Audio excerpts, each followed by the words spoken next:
Magandang hapon po sa inyong lahat. Ito po, nagluto naman po tayo ng munggo dito. Sinahugan po natin ng dalawang klaseng baboy, press na baboy, karne at chicharon. Tapos may talbos po ng ampalaya at talbos bulaklak ng kalabasa. Yan po ang linagay natin sa sahog. Ngayon, ito po, paluto na rin po ang munggo dito. Lentejas din po ito, kaya lang po nakalagay na sa latang binili ko para ganyang maluto.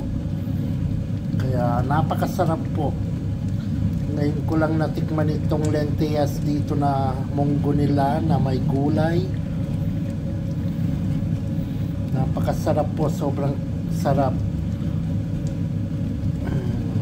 Yan po, may nagiwa ko ng mga karning press at chicharon.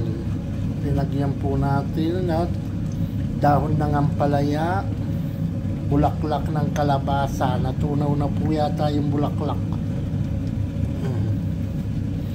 Yan po ang ating munggo dito.